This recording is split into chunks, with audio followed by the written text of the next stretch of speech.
सोचिए, आपको पता है कि आपको क्या करना चाहिए, फिर भी आप नहीं करते। सुबह अलार्म बजता है, आप कहते हैं बस 5 मिनट और। वर्कआउट का समय आता है, लेकिन एनर्जी नहीं होती। इंपॉर्टेंट काम सामने होता है और आपका ब्रेन अचानक हर छोटी चीज को ज्यादा इंटरेस्टिंग बना देता है। सबसे खतरनाक बात, आपको लगता है कि प्रॉब्लम आपकी डिसिप्लिन की कमी है, लेकिन असली प्रॉब्लम शायद डिसिप्लिन नहीं, आपका ब्रेन है। आपका दिमाग कंफर्ट को रिवॉर्ड करता है और डिस्कम्फर्ट से बचने के लिए हजारों एक्सक्यूजेस बना सकता है। और अगर आप इस मैकेनिज्म को समझ गए तो मोटिवेशन का इंतजार किए बिना एक्शन लेना शुरू कर सकते हैं। लेकिन सवाल है, क्या होगा अगर डिसिप्लिन कोई पर्सनालिटी ट्रेट नहीं बल्कि एक स्किल हो जिसे आपका ब्रेन ट्रेन किया जा सकता है? आगे आपको पता चलेगा कि आपका ब्रेन कठिन काम से क्यों भागता है, इंस्टेंट प्लेजर आपकी कंसिस्टेंसी को कैसे डिस्ट्रॉय करता है, और एक सिंपल साइकोलॉजिकल शिफ्ट कैसे आपको मेरा मन नहीं है से डू इट एनीवे तक ले जा सकता है। साथ ही हम उन हिडन पैटर्न्स को समझेंगे जो प्रोक्रेस्टिनेशन, डिस्ट्रैक्शन और वीक हैबिट्स के पीछे काम करते हैं। अगर आप सेल्फ इंप्रूवमेंट को सिर्फ सुनना नहीं, अपनी लाइफ में अप्लाई करना चाहते हैं, तो बुकपीडिया को सब्सक्राइब कर लीजिए, क्योंकि असली ट्रांसफॉर्मेशन तब शुरू होता है जब मन मना करे और आप फिर भी कर दें। Chapter 1, the discipline mindset, do it even when you don't feel like it. सुबह के करीब 5 बज रहे थे। कमरे में अंधेरा था, बाहर ठंडी हवा चल रही थी और अलार्म लगातार बज रहा था। एक लड़का बिस्तर पर लेटा हुआ था, उसकी आंखें खुल चुकी थीं, लेकिन शरीर उठने को तैयार नहीं था। उसने फोन उठाया, अलार्म बंद किया और खुद से कहा, आज रहने देते हैं, कल से पक्का शुरू करूंगा। यही कल पिछले कई महीनों से उसकी जिंदगी का सबसे बड़ा हिस्सा बन चुका था। उसका सपना था कि वह अपनी फिटनेस इंप्रूव करे, अपने काम में आगे बढ़े और फाइनेंशियल सिचुएशन को बेहतर बनाए। लेकिन हर बार जब एक्शन लेने का मोमेंट आता, उसका ब्रेन उसे कंफर्ट की तरफ खींच लेता। कुछ महीनों बाद उसने महसूस किया कि समस्या उसके ड्रीम्स में नहीं थी। प्रॉब्लम यह थी कि वह सिर्फ तब काम करता था जब उसे अच्छा महसूस होता था। जिस दिन मोटिवेशन होती, वह 2 घंटे काम कर लेता। जिस दिन एनर्जी कम होती, पूरा दिन निकल जाता। फिर एक दिन उसने एक छोटा सा एक्सपेरिमेंट किया। उसने खुद से यह कहना बंद कर दिया कि मुझे वर्कआउट करना है, और सिर्फ इतना कहा, मुझे सिर्फ 5 मिनट के लिए उठना है। 5 मिनट बाद वह बाहर था। कुछ दिनों तक उसने इसी तरह छोटे एक्शंस लिए। कभी मन था, कभी नहीं था, कभी एनर्जी थी, कभी बिल्कुल नहीं थी। लेकिन उसने एक चीज बदल दी थी। अब वह अपने मूड को डिसीजन मेकर नहीं बनने दे रहा था। यही डिसिप्लिन की असली शुरुआत है। डिसिप्लिन का मतलब यह नहीं कि आप हर सुबह मोटिवेटेड उठें, आपको कभी थकान महसूस ना हो, या आपको हर काम करने में एक्साइटमेंट आए। असली डिसिप्लिन उस मोमेंट में दिखाई देता है जब आपका मन कहता है आज नहीं, लेकिन आपका डिसीजन कहता है फिर भी करना है। साइकोलॉजी में हमारा ब्रेन इमीडिएट रिवॉर्ड को बहुत स्ट्रांगली रिस्पॉन्ड करता है। आराम अब भी मिलता है, जबकि लॉन्ग टर्म सक्सेस बाद में मिलती है। इसलिए बेड पर 10 मिनट और पड़े रहना उस मोमेंट में अट्रैक्टिव लगता है, लेकिन वही 10 मिनट अगर रोज रिपीट हों तो महीनों में आपकी आइडेंटिटी बदलने लगती है। यही वजह है कि डिसिप्लिन सिर्फ बिहेवियर नहीं, आइडेंटिटी का खेल भी है। जब आप बार बार अपने प्रॉमिसेस तोड़ते हैं तो आपके अंदर एक साइलेंट बिलीफ बनने लगता है, मैं कंसिस्टेंट नहीं हूं। और जब आप छोटे छोटे प्रॉमिसेस निभाना शुरू करते हैं तो ऑपोजिट बिलीफ बनता है, मैं जो तय करता हूं वह करता हूं। फर्क छोटा लगता है, लेकिन यही फर्क फ्यूचर में बहुत बड़ा बन जाता है। एक स्टूडेंट जो रोज सिर्फ 30 मिनट पढ़ता है, शायद उसे पहले दिन कोई एक्स्ट्रॉर्डिनरी रिजल्ट दिखाई नहीं देगा। एक एंटरप्रेन्योर जो रोज अपने बिजनेस का एक जरूरी टास्क पूरा करता है, शायद एक हफ्ते में मिलियनर नहीं बन जाएगा। एक ट्रेडर जो हर दिन अपने रूल्स फॉलो करता है, शायद हर ट्रेड में प्रॉफिट नहीं कमाएगा। लेकिन इन लोगों के पास एक हिडन एडवांटेज होता है। वे अपने इमोशंस के अनुसार नहीं, अपने स्टैंडर्ड्स के अनुसार ऑपरेट करना सीख रहे होते हैं। और यही डू इट एनीवे माइंडसेट है। इसका मतलब यह नहीं कि हर सिचुएशन में ब्लाइंडली काम करते रहो। इसका मतलब है कि जब टास्क आपके गोल के लिए जेन्युइनली इंपॉर्टेंट है और सिर्फ डिस्कम्फर्ट, बोर्डम, फियर या टेम्पररी लेजीनेस आपको रोक रही है, तब आप उस रेजिस्टेंस को फाइनल डिसीजन नहीं बनने देते, क्योंकि अक्सर सबसे बड़ा ऑब्स्टिकल काम खुद नहीं होता। काम शुरू करने से पहले हमारे दिमाग में चल रही कॉन्वर्सेशन होती है, मैं टायर्ड हूं, अभी सही टाइम नहीं है, कल ज्यादा अच्छे से करूंगा, पहले थोड़ा रिलैक्स कर लेता हूं। ये सेंटेंसेस हार्मलेस लगते हैं, लेकिन यही छोटे एक्सक्यूजेस धीरे धीरे आपकी फ्यूचर आइडेंटिटी लिखते हैं। इसलिए अगली बार जब आपका मन किसी जरूरी काम से भागे, तुरंत मोटिवेशन खोजने की कोशिश मत कीजिए। खुद से सिर्फ एक सवाल पूछिए, अगर मुझे अभी अच्छा फील करने की जरूरत ना हो तो क्या मैं फिर भी यह कर सकता हूं? शायद आंसर अनकंफर्टेबल होगा, लेकिन वहीं से आपकी असली ट्रेनिंग शुरू होगी। क्योंकि जिस दिन आप समझ जाते हैं कि एक्शन लेने के लिए मोटिवेशन जरूरी नहीं है, उसी दिन आपके पास अपने बिहेवियर की स्टीयरिंग वापस आ जाती है। और फिर एक और सवाल सामने आता है, अगर हमारा ब्रेन कंफर्ट को इतना पसंद करता है तो आखिर वह हमें बार बार कठिन काम से दूर क्यों खींचता है? और क्या उसे उल्टा ट्रेन किया जा सकता है? Chapter 2, why your brain avoids hard things. कल्पना कीजिए, आपके सामने एक जरूरी काम रखा है, डेडलाइन करीब है, आपको पता है कि अगर आज आपने इसे पूरा कर लिया तो कल का प्रेशर कम हो जाएगा। लेकिन जैसे ही आप लैपटॉप खोलते हैं, आपका हाथ ऑटोमेटिकली फोन की तरफ चला जाता है। आप सोचते हैं, बस 2 मिनट इंस्टाग्राम देख लेता हूं। 2 मिनट 10 मिनट बन जाते हैं। फिर अचानक आपको पानी पीने का मन करता है, फिर कुछ खाने का, फिर रूम साफ करने का, और आखिर में वही काम जिसे सबसे पहले करना था सबसे आखिर में चला जाता है। अजीब बात यह है कि आप आलसी नहीं हैं। आप जानते हैं कि काम इंपॉर्टेंट है, फिर भी आपका ब्रेन आपको उससे दूर ले जाता है। क्यों? क्योंकि आपका ब्रेन हमेशा आपके ड्रीम्स का सबसे बड़ा सपोर्टर नहीं होता। वह सबसे पहले सर्वाइवल और कंफर्ट को प्रायोरिटाइज करता है। इंसानी ब्रेन अनसर्टेनिटी, एफर्ट और डिस्कंफर्ट को नेचुरली अवॉइड करने की टेंडेंसी रखता है। हजारों साल पहले यह मैकेनिज्म यूजफुल था। अगर कोई इंसान बिना सोचे किसी डेंजरस सिचुएशन में चला जाता तो उसके सर्वाइवल की संभावना कम हो सकती थी। इसलिए ब्रेन ने एक पावरफुल सिस्टम डेवलप किया। जो चीज डिफिकल्ट, अनसर्टन या अनकंफर्टेबल लगे, उससे बचो, और जो चीज तुरंत सेफ और रिवॉर्डिंग लगे, उसकी तरफ जाओ। आज समस्या यह है कि वही एंशिएंट सिस्टम मॉडर्न वर्ल्ड में भी काम कर रहा है। अब जंगल में प्रेडेटर से बचने के बजाय हमारा brain email, workout, studying, business, difficult conversation या फाइनेंशियल प्लानिंग जैसी चीजों से बचने के लिए वही स्ट्रैटेजी इस्तेमाल करता है। फर्क सिर्फ इतना है कि आज खतरा शेर नहीं है, डिस्कंफर्ट है। जब आप किसी डिफिकल्ट टास्क के बारे में सोचते हैं तो ब्रेन एफर्ट को पहले महसूस करता है और रिवॉर्ड को बाद में। यही डिले आपको कमजोर बनाता है। नेटफ्लिक्स का एपिसोड अभी रिवॉर्ड देता है, सोशल मीडिया स्क्रॉल अभी स्टिमुलेशन देता है, लेकिन पढ़ाई, एक्सरसाइज, बिजनेस या स्किल बिल्डिंग का रिवॉर्ड फ्यूचर में मिलता है। ब्रेन नेचुरली पूछता है, जब आराम अभी मिल सकता है तो मेहनत क्यों? यही इंस्टेंट ग्रेटिफिकेशन का ट्रैप है। और सबसे डेंजरस हिस्सा यह है कि हर बार जब आप डिस्कंफर्ट से भागते हैं, आपका ब्रेन उस बिहेवियर को रीइंफोर्स करता है। आपने काम अवॉइड किया, एंजाइटी थोड़ी कम हुई, और ब्रेन ने इसे सक्सेस की तरह रजिस्टर कर लिया। अगली बार वही सिचुएशन आएगी तो अवॉइडेंस और आसान लगेगा।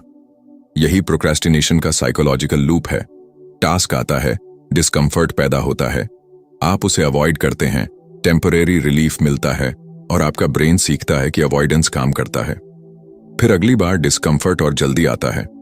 लेकिन इस साइकिल को तोड़ा जा सकता है, और इसके लिए आपको अपने ब्रेन से लड़ने की जरूरत नहीं है। आपको उसे नया एविडेंस देना है। उदाहरण के लिए, अगर आपको वर्कआउट करने का मन नहीं है तो खुद से यह मत कहिए कि आज मुझे 1 घंटे की इंटेंस ट्रेनिंग करनी ही होगी। इतना बड़ा टारगेट ब्रेन को और रेजिस्टेंस दे सकता है। इसके बजाय कहिए, मैं सिर्फ शूज पहनूंगा और 5 मिनट चलूंगा। अगर पढ़ाई करनी है तो आज 4 घंटे पढ़ना है के बजाय मैं सिर्फ 10 मिनट शुरू करूंगा। यह छोटा एक्शन आपके ब्रेन को एक नया सिग्नल देता है। डिस्कंफर्ट डेंजरस नहीं है, और शुरुआत इतनी मुश्किल नहीं जितनी इमेजिनेशन बता रही थी। यही रीजन है कि एक्शन अक्सर मोटिवेशन को पैदा करता है, मोटिवेशन एक्शन को नहीं। आप शुरू करते हैं, रेजिस्टेंस कम होती है, प्रोग्रेस दिखाई देती है, और ब्रेन को रिवॉर्ड मिलने लगता है।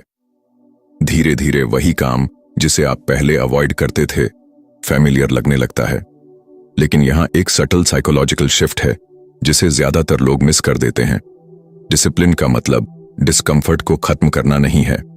डिसिप्लिन का मतलब डिस्कंफर्ट के बावजूद आगे बढ़ने की कैपेसिटी डेवलप करना है। क्योंकि अगर आप हर बार अपने ब्रेन को यह सिखाते रहेंगे कि जब तक मूड अच्छा ना हो एक्शन मत लेना, तो आपका मूड आपकी लाइफ की स्टीयरिंग व्हील पकड़ लेगा।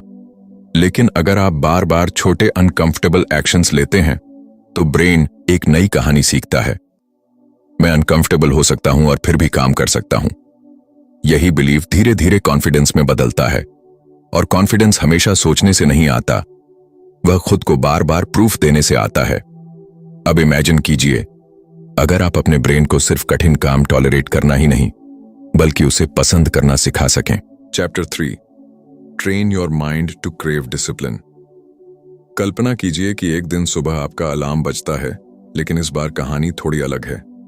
आपका मन अभी भी बिस्तर में रहने के लिए कह रहा है, बाहर मौसम भी खास अच्छा नहीं है और शरीर कह रहा है कि आज रेस्ट कर लो। फिर भी आप उठते हैं। कोई मोटिवेशन नहीं थी, कोई इंस्पिरेशनल म्यूजिक नहीं चल रहा था। बस आपने उठकर अपने शूज पहने और वर्कआउट शुरू कर दिया। शुरुआत में रेजिस्टेंस था, लेकिन कुछ मिनट बाद वही रेजिस्टेंस कम होने लगी। वर्कआउट खत्म हुआ और आपको एक छोटी सी सेटिस्फैक्शन मिली। अगली सुबह फिर वही हुआ, फिर उसके अगले दिन भी। कुछ हफ्तों बाद एक स्ट्रेंज ट्रांसफॉर्मेशन दिखाई देने लगी। अब आपको हर बार खुद को फोर्स नहीं करना पड़ रहा था। आपका ब्रेन उस रूटीन को पहचानने लगा था। यही वह पॉइंट है जहां डिसिप्लिन स्ट्रगल से हैबिट बनने लगता है। लेकिन इसके पीछे कोई मैजिक नहीं है। आपका ब्रेन रेपिटेशन, रिवॉर्ड और एसोसिएशन के जरिए बिहेवियर पैटर्न्स सीखता है। जिस काम को आप बार बार एक सिमिलर कॉन्टेक्स्ट में करते हैं वह धीरे धीरे फेमिलियर बन जाता है। शुरुआत में कठिन लगने वाली चीज बाद में ऑटोमेटिक महसूस हो सकती है। इसलिए डिसिप्लिन को मजबूत करने का सबसे पावरफुल तरीका यह नहीं कि आप हर दिन खुद पर प्रेशर बढ़ाते जाएं, बल्कि यह है कि आप अपने ब्रेन को कंसिस्टेंट सिग्नल्स दें। एक फिक्स टाइम पर उठना, एक निश्चित जगह पर पढ़ना, वर्कआउट के लिए वही शूज तैयार रखना, काम शुरू करने से पहले फोन दूर रखना। ये छोटे एनवायरमेंटल क्यूज आपके ब्रेन को बताते हैं कि अब कौन सा बिहेवियर शुरू होना है। बिहेवियर साइंस में हैबिट फॉर्मेशन को अक्सर क्यू, रूटीन और रिवॉर्ड के रिलेशनशिप से समझाया जाता है। क्यू सिग्नल देता है, रूटीन एक्शन करवाता है और रिवॉर्ड ब्रेन को बताता है कि यह बिहेवियर वैल्यूएबल था। यही मैकेनिज्म आपकी वीकनेस को स्ट्रेंथ में बदल सकता है। मान लीजिए आप रोज सुबह उठने के बाद 10 मिनट रीडिंग करना चाहते हैं। अगर आप बुक को रात में ही अपने बेड के पास रख देते हैं, फोन को दूर रखते हैं और रीडिंग के बाद एक छोटी सेटिस्फाइंग एक्टिविटी रखते हैं, तो आप अपने एनवायरनमेंट को बिहेवियर के पक्ष में डिजाइन कर रहे हैं। क्योंकि डिसिप्लिन सिर्फ विल पावर का खेल नहीं है। विल पावर सीमित हो सकती है, लेकिन अच्छी सिस्टम डिजाइन फ्रिक्शन को कम कर सकती है। जिस काम को करना चाहते हैं उसे इजी बनाइए। जिस डिस्ट्रैक्शन से बचना चाहते हैं उसे डिफिकल्ट बनाइए। अगर सोशल मीडिया आपका फोकस तोड़ता है तो नोटिफिकेशंस बंद करना और फोन दूसरे कमरे में रखना शायद मोटिवेशनल स्पीच सुनने से ज्यादा इफेक्टिव हो। अगर आपको वर्कआउट करना है तो रात में कपड़े तैयार रखना एक छोटा डिसीजन बचा सकता है। हर सेव्ड डिसीजन आपकी मेंटल एनर्जी को उस काम के लिए बचाता है जो वास्तव में इंपॉर्टेंट है। लेकिन यहां एक और साइकोलॉजिकल ट्रिक है। अपने ब्रेन को सिर्फ आउटकम से नहीं, प्रोसेस से रिवॉर्ड करना। बहुत लोग कहते हैं जब मेरा गोल अचीव होगा तब मैं खुश होऊंगा। समस्या यह है कि गोल दूर है, इसलिए ब्रेन को आज रिवॉर्ड नहीं मिलता। इसके बजाय आप प्रोग्रेस को नोटिस करना शुरू कर सकते हैं। मैंने आज भी किया। यह सेंटेंस छोटा है लेकिन आइडेंटिटी पर पावरफुल असर डालता है। जब आप लगातार अपने छोटे प्रॉमिसेस निभाते हैं तो आपके अंदर एक नया सेल्फ इमेज बनता है। आप खुद को उस व्यक्ति के रूप में देखना शुरू करते हैं जो एक्सक्यूजेस के बावजूद एक्शन लेता है, और आइडेंटिटी बिहेवियर को रीइंफोर्स करती है। यही वजह है कि मुझे डिसिप्लिन्ड बनना है से ज्यादा पावरफुल स्टेटमेंट है, मैं ऐसा इंसान हूं जो अपने कमिटमेंट्स निभाता है। ध्यान रखिए, शुरुआत में आपका ब्रेन रेजिस्टेंस करेगा। वह पुराने कंफर्ट की मांग करेगा। कुछ दिन आप फेल भी होंगे, एक दिन रूटीन टूट सकता है, लेकिन एक मिस्ड डे को आइडेंटिटी मत बनने दीजिए। सबसे डेंजरस थॉट यह नहीं है कि आज मैं फेल हो गया। सबसे डेंजरस थॉट है मैं ऐसा ही हूं, क्योंकि बिहेवियर की एक गलती को पर्सनालिटी का लेबल बना देना प्रोग्रेस रोक देता है। वापस लौटना ही असली स्किल है। धीरे धीरे आपको महसूस होगा कि डिसिप्लिन अब पनिशमेंट जैसा नहीं लगता, वह सेल्फ रिस्पेक्ट जैसा लगने लगता है। आप खुद से कि छोटे प्रॉमिसेस निभाते हैं और हर बार अपने ब्रेन को एक मैसेज देते हैं, मैं अपने इंपल्सेस से बड़ा हूं। और यही मैसेज जितनी बार रिपीट होगा उतना मजबूत होगा। Chapter 4, the power of doing it anyway. एक रात एक यंग एंटरप्रेन्योर अपने लैपटॉप के सामने बैठा था। अगले दिन उसे एक बड़ा प्रेजेंटेशन देना था, लेकिन उस रात उसका दिमाग कंप्लीटली एग्जॉस्टेड था। पिछले कई दिनों से वह लगातार काम कर रहा था। उसने स्क्रीन बंद करने के लिए हाथ बढ़ाया और सोचा, आज बस बहुत हो गया, सुबह कर लूंगा। तभी उसकी नजर नोटबुक में लिखी एक छोटी सी लाइन पर पड़ी, जब मन न करे तभी पता चलता है कि कमिटमेंट कितना रियल है। वह कुछ सेकंड चुप रहा, फिर उसने लैपटॉप दोबारा खोला। उसने खुद से यह प्रॉमिस नहीं किया कि वह पूरी रात जागेगा। उसने सिर्फ कहा, मैं अगले 20 मिनट्स दूंगा। 20 मिनट्स के बाद प्रेजेंटेशन का सबसे डिफिकल्ट हिस्सा पूरा हो चुका था। उस रात कोई ड्रामेटिक ट्रांसफॉर्मेशन नहीं हुआ, लेकिन एक इनविजिबल विक्ट्री जरूर हुई थी। उसने अपने मूड को डिसीजन लेने नहीं दिया था। यही डू इट एनीवे माइंडसेट की असली ताकत है। जिंदगी में कई बार हमें लगता है कि डिसिप्लिन का मतलब लगातार मोटिवेटेड रहना है, लेकिन मोटिवेशन मौसम की तरह बदलती रहती है। कभी एनर्जी हाई होती है, कभी लो, कभी कॉन्फिडेंस होता है, कभी डाउट, कभी सब कुछ एक्साइटिंग लगता है और कभी वही गोल बोझ जैसा महसूस होता है। अगर आपकी प्रोग्रेस केवल अच्छे मूड पर डिपेंड करती है तो आपकी कंसिस्टेंसी हमेशा फ्रेजाइल रहेगी, क्योंकि इमोशंस टेम्पररी होते हैं लेकिन गोल्स लॉन्ग टर्म होते हैं। इसलिए डिसिप्लिन्ड व्यक्ति इमोशंस को इग्नोर नहीं करता, लेकिन उन्हें स्टीयरिंग व्हील भी नहीं देता। वह कहता है, मैं टायर्ड हूं, फिर भी 10 मिनट कर सकता हूं। मैं डर रहा हूं, फिर भी पहला स्टेप ले सकता हूं। मेरा मन नहीं है, फिर भी शुरुआत कर सकता हूं। ये डिफरेंस छोटा सुनाई देता है, लेकिन यही ऑर्डिनरी और एक्स्ट्राऑर्डिनरी बिहेवियर अलग होने लगता है। सोचिए, एक एथलीट रेस के बीच में थक जाता है, एक स्टूडेंट डिफिकल्ट टॉपिक देखकर फ्रस्ट्रेट हो जाता है, एक बिजनेस ओनर रिजेक्शन के बाद डाउट करने लगता है, एक ट्रेडर लॉस के बाद रिवेंज ट्रेड लेने के टेम्पटेशन में आ सकता है। इन सभी सिचुएशंस में बाहरी सर्कमस्टेंसेस अलग हैं, लेकिन साइकोलॉजिकल बैटल एक जैसी है। क्या आप इमीडिएट इमोशन फॉलो करेंगे या लॉन्ग टर्म स्टैंडर्ड? यही वजह है कि do it anyway blind stubbornness नहीं है। अगर कोई स्ट्रेटजी काम नहीं कर रही तो उसे बदलना इंटेलिजेंस है। अगर शरीर को रेस्ट चाहिए तो रेस्ट लेना डिसिप्लिन का हिस्सा है।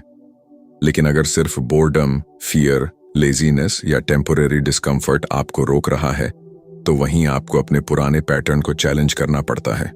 क्योंकि हर बार जब आप डिस्कम्फर्ट के सामने एक्शन लेते हैं, आप सिर्फ टास्क पूरा नहीं करते, आप अपनी आइडेंटिटी को अपडेट करते हैं। पहली बार पब्लिक स्पीकिंग से डरते हुए स्टेज पर जाना मुश्किल हो सकता है, लेकिन दूसरी बार थोड़ा आसान होता है। 10वीं बार वही स्टेज फेमिलियर लग सकता है। यही एक्सपोजर का पावर है। ब्रेन उस चीज को कम थ्रेटनिंग समझने लगता है जिसे आप बार बार सेफली एक्सपीरियंस करते हैं। इसलिए कॉन्फिडेंस एक्शन के बाद आता है, एक्शन से पहले नहीं। बहुत लोग कॉन्फिडेंस का इंतजार करते हैं और इसी इंतजार में साल निकल जाते हैं। वे सोचते हैं, जब मैं रेडी फील करूंगा तब शुरू करूंगा, लेकिन रियलिटी अक्सर उल्टी होती है। आप शुरू करते हैं, फिर कॉम्पिटेंस आती है, फिर कॉन्फिडेंस आता है। यही पैटर्न फिटनेस, बिजनेस, लर्निंग और ऑलमोस्ट हर मीनिंगफुल गोल में दिखाई देता है। एक और पावरफुल शिफ्ट तब होता है जब आप आउटकम की जगह कमिटमेंट पर फोकस करते हैं। अगर आपका गोल है 10 किलो वजन कम करना, तो हर दिन स्केल पर रिजल्ट देखना फ्रस्ट्रेटिंग हो सकता है। लेकिन अगर आपका कमिटमेंट है कि आज वर्कआउट करना है और न्यूट्रिशन प्लान फॉलो करना है, तो आपका कंट्रोल वापस आपके हाथ में आ जाता है। इसी तरह बिजनेस में आप सेल्स गारंटी नहीं कर सकते, लेकिन डेली आउटरीच कंट्रोल कर सकते हैं। ट्रेडिंग में हर ट्रेड प्रॉफिटेबल नहीं होगा, लेकिन रिस्क मैनेजमेंट और डिसिप्लिन आपके कंट्रोल में है। लाइफ में हर आउटकम आपके कंट्रोल में नहीं होता, लेकिन आपका नेक्स्ट एक्शन अक्सर आपके कंट्रोल में होता है, और यही रियलाइजेशन एंग्जाइटी को एक्शन में बदल सकता है। Chapter 5, how to stop procrastinating and take action. सोचिए, रात के 11 बज चुके हैं, आपके सामने लैपटॉप खुला है, डेडलाइन कल सुबह की है, और आपको पता है कि यह काम सिर्फ 2 घंटे में पूरा हो सकता है। फिर भी आपकी उंगलियां कीबोर्ड पर नहीं चल रही। आप पहले एक वीडियो देखते हैं, फिर मैसेजेस चेक करते हैं, फिर अचानक रूम थोड़ा मैसी दिखाई देता है और आपको उसे साफ करने की जरूरत महसूस होती है।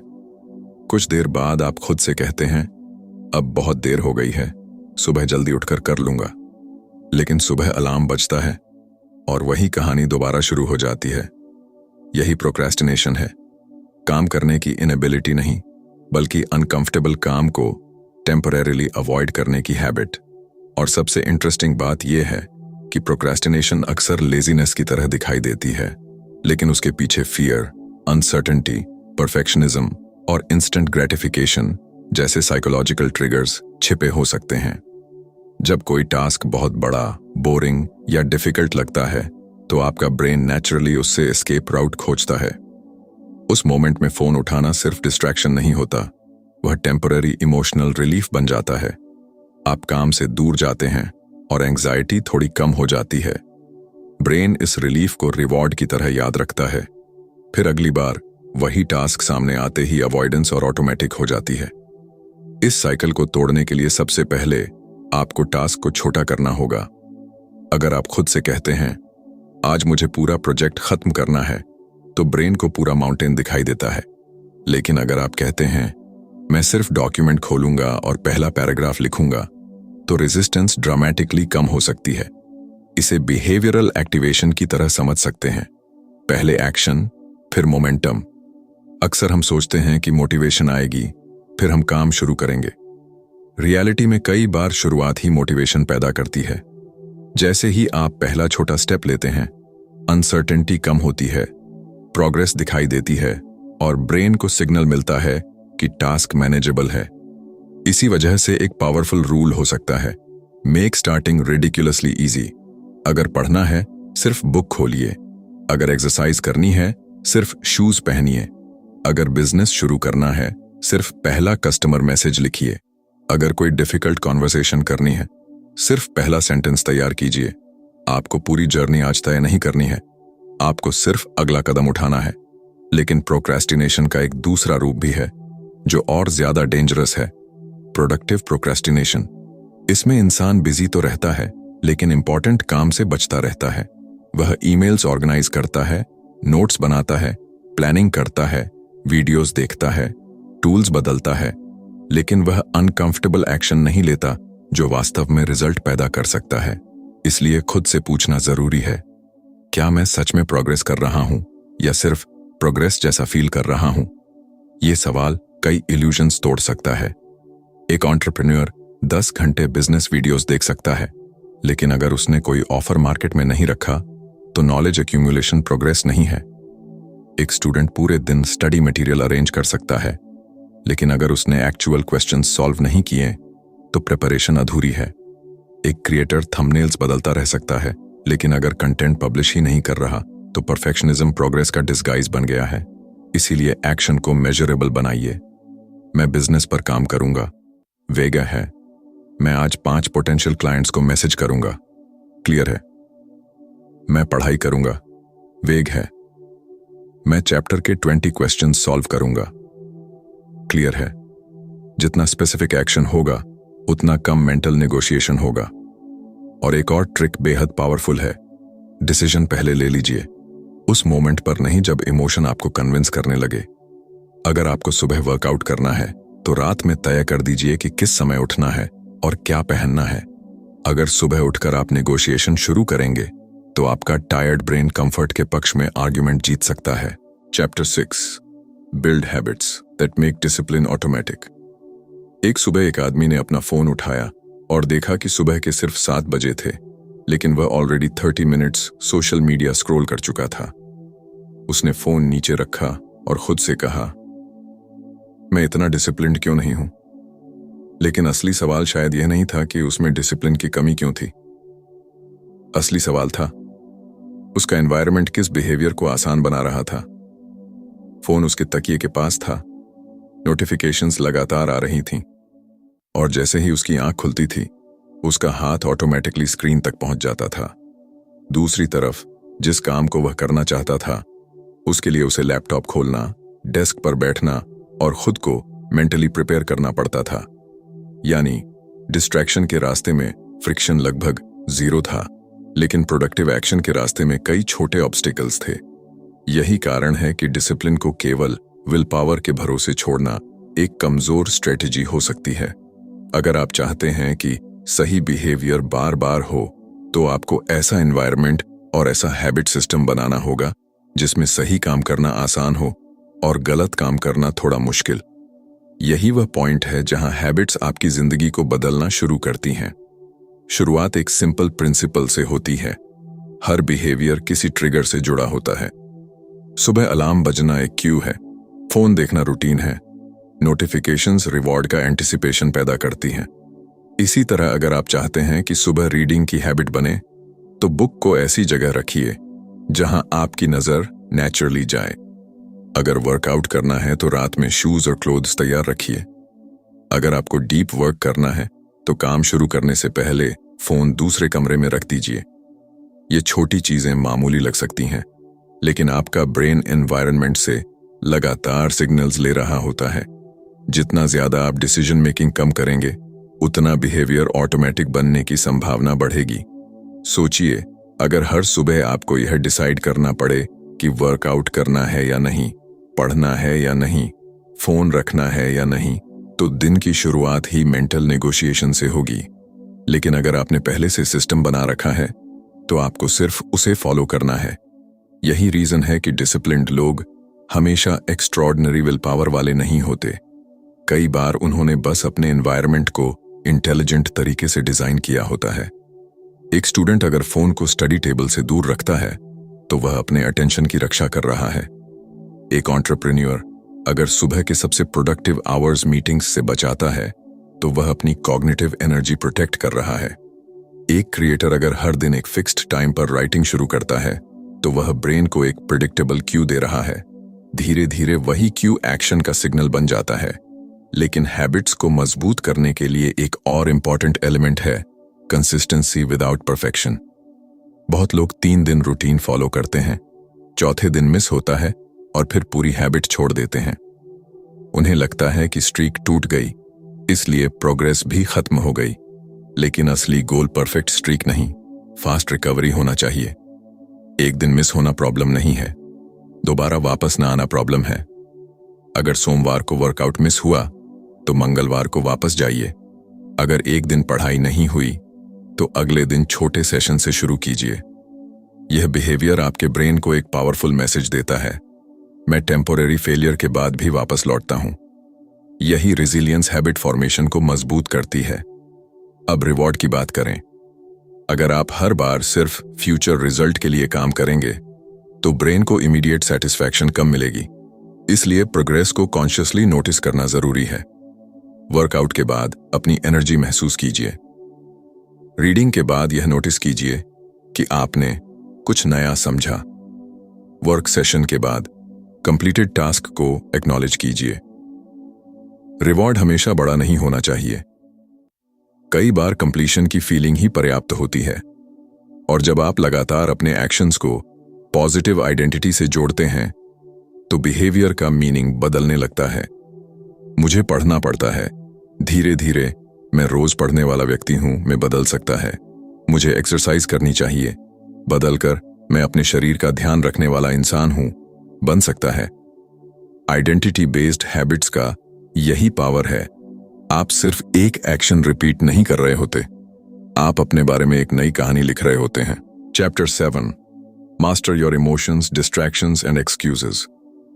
कल्पना कीजिए, आपने कई दिनों तक अपनी रूटीन परफेक्टली फॉलो की है। सुबह वर्कआउट, दिन में फोकस्ड वर्क, रात को रीडिंग और फोन यूसेज भी कंट्रोल में है। आपको लगने लगता है कि अब डिसिप्लिन आपकी पर्सनालिटी का हिस्सा बन चुका है। फिर एक दिन अचानक कोई ऐसा मैसेज आता है जो आपका मूड खराब कर देता है। काम में रिजेक्शन मिलता है, किसी करीबी से आर्ग्यूमेंट हो जाता है, या ट्रेडिंग में लगातार 2 लॉसेस हो जाते हैं, आपका माइंड तुरंत कहता है, आज रहने दो, आज मेरा दिन ही खराब है।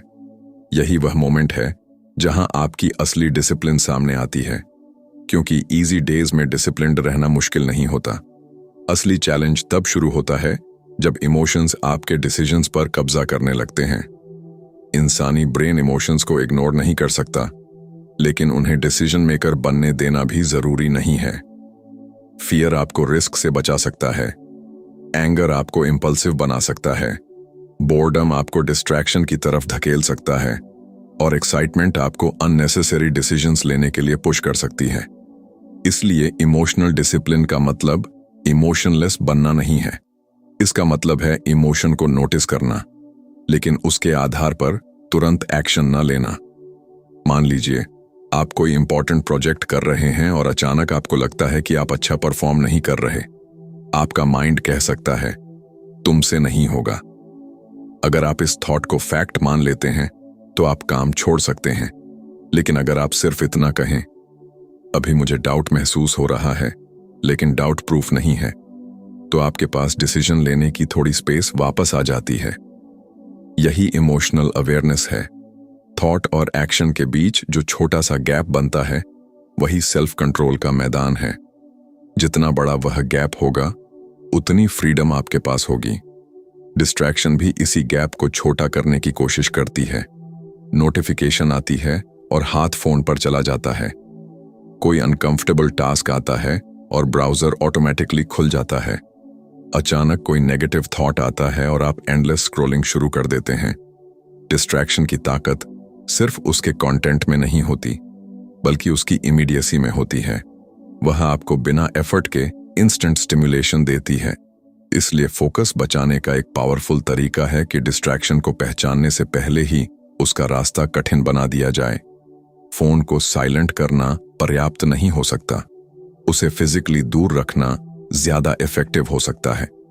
काम के दौरान केवल जरूरी टैब्स खुले रखना, नोटिफिकेशंस बंद करना और स्पेसिफिक फोकस सेशंस रखना आपके ब्रेन को फ्यूअर चॉइसेस देता है। फ्यूअर चॉइसेस का मतलब fewer opportunities for impulsive behaviour. लेकिन डिस्ट्रैक्शन से भी ज्यादा डेंजरस चीज है एक्सक्यूजेस, क्योंकि डिस्ट्रैक्शन बाहर से आती है और एक्सक्यूज अंदर से।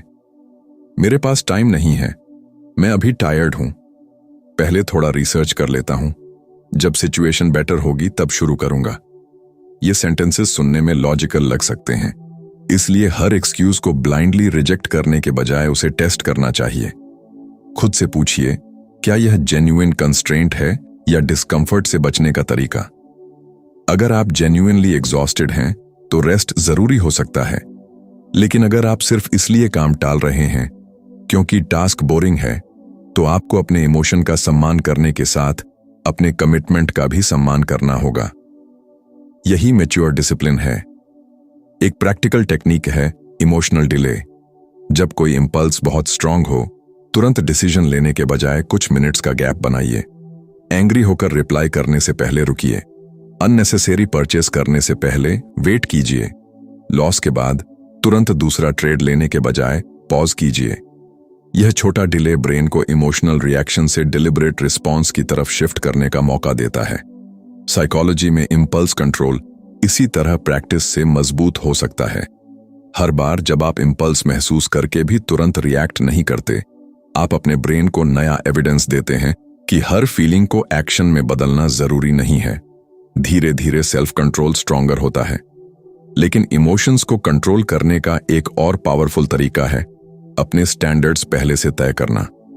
अगर आपका स्टैंडर्ड है कि चाहे मूड कैसा भी हो, आप कम से कम 20 मिनट्स अपने सबसे इंपॉर्टेंट टास्क को देंगे, तो डिफिकल्ट डे पर डिसीजन लेना आसान हो जाता है। Chapter 8, become unstoppable, turning discipline into your identity. कल्पना कीजिए, 5 साल बाद आप अपने आज वाले वर्जन को देख रहे हैं। सामने वही इंसान है, वही एबिलिटीज हैं, वही इंटेलिजेंस है, लेकिन एक फर्क है, उसने अपने प्रॉमिसेस निभाना सीख लिया है। वह हर दिन परफेक्ट नहीं था, उसने भी प्रोक्रेस्टिनेट किया, कई बार रूटीन तोड़ी, फेलियर्स देखे, रिजेक्शन झेला, और ऐसे दिन भी आए जब उसका मन बिल्कुल नहीं था। लेकिन एक चीज लगातार बदलती रही।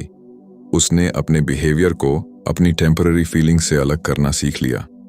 धीरे धीरे मुझे डिसिप्लिन्ड बनना है, बदलकर मैं डिसिप्लिन्ड इंसान हूं बन गया। यही सबसे पावरफुल ट्रांसफॉर्मेशन है, क्योंकि जब डिसिप्लिन आइडेंटिटी बन जाती है तो आपको हर सुबह खुद को मोटिवेट करने की जरूरत नहीं पड़ती। आप वही करते हैं जो आपके स्टैंडर्ड्स के साथ मैच करता है। अगर कोई व्यक्ति खुद को रनर मानता है तो बारिश वाले दिन भी उसके दिमाग में सवाल यह नहीं होता कि क्या मुझे दौड़ना चाहिए, बल्कि वह सोचता है आज कैसे दौड़ना है। आइडेंटिटी डिसीजन बदल देती है। और यही रीजन है कि लॉन्ग टर्म ट्रांसफॉर्मेशन केवल गोल से नहीं आती, बल्कि उस इंसान से आती है जो उन गोल्स को अचीव कर सकता है। गोल कहता है मुझे 10 किलो वजन कम करना है। आइडेंटिटी कहती है मैं अपने शरीर का ध्यान रखने वाला इंसान हूं। गोल कहता है मुझे ज्यादा पैसा कमाना है। आइडेंटिटी कहती है मैं वैल्यू क्रिएट करने और अपने फाइनेंसेस को रिस्पॉन्सिबली मैनेज करने वाला व्यक्ति हूं। गोल कहता है मुझे रोज पढ़ना है। आइडेंटिटी कहती है मैं लाइफ लॉन्ग लर्नर हूं। इन दोनों स्टेटमेंट्स में फर्क सिर्फ शब्दों का नहीं है। पहला आउटकम पर फोकस करता है, दूसरा बिहेवियर पर। आउटकम हमेशा आपके कंट्रोल में नहीं होता, लेकिन बिहेवियर अक्सर होता है। यही रियलाइजेशन डिसिप्लिन को सस्टेनेबल बनाता है। जब आप अपने छोटे कमिटमेंट्स बार बार निभाते हैं तो हर एक्शन आपके आइडेंटिटी बैंक में एक डिपॉजिट की तरह होता है। आज आपने वर्कआउट किया, छोटा डिपॉजिट। आज आपने डिस्ट्रैक्शन के बावजूद काम पूरा किया, एक और डिपॉजिट। आज आपने अननेसेसरी परचेस रोक दी, एक और डिपॉजिट। धीरे धीरे एविडेंस जमा होता है और आपका ब्रेन आपके बारे में नई कहानी स्वीकार करने लगता है। लेकिन यहां एक ट्रैप है। आपको अनस्टॉपेबल बनने का मतलब कभी गिरना नहीं समझना चाहिए। कोई भी इंसान हमेशा कंसिस्टेंट नहीं रहता। स्ट्रॉन्ग आइडेंटिटी का मतलब यह नहीं कि आप कभी फेल नहीं होंगे। इसका मतलब है कि फेलियर के बाद आपकी वापसी प्रेडिक्टेबल होगी। अगर आपका एक दिन खराब गया तो आप खुद को लूजर नहीं कहेंगे, आप अगले दिन वापस आएंगे। अगर एक वीक खराब गया तो आप पूरा साल खराब नहीं होने देंगे। यही रिकवरी स्पीड आपकी रियल स्ट्रेंथ है। डिसिप्लिन का हाईएस्ट लेवल परफेक्शन नहीं, सेल्फ करेक्शन है। और सेल्फ करेक्शन तब आसान होती है जब आपके पास क्लियर पर्सनल स्टैंडर्ड्स हों। आपको पहले से पता होना चाहिए कि किन चीजों पर कॉम्प्रोमाइज नहीं करना है। शायद वह डेली लर्निंग हो, हेल्थ हो, फाइनेंशियल डिसिप्लिन हो, फैमिली टाइम हो, या अपने सबसे इंपॉर्टेंट वर्क के लिए फोकस्ड आवर्स हों। जब स्टैंडर्ड्स क्लियर होते हैं तो डिसीजंस आसान हो जाते हैं। आपको हर बार इमोशंस के साथ निगोशिएशन नहीं करनी पड़ती। आपका स्टैंडर्ड कहता है यह मेरा तरीका है। यही इंटरनल अथॉरिटी धीरे धीरे बाहरी वैलिडेशन की जरूरत कम करती है। आपको हर काम के लिए अपलॉज नहीं चाहिए होता। आपको हर दिन मोटिवेशन वीडियो नहीं चाहिए होती।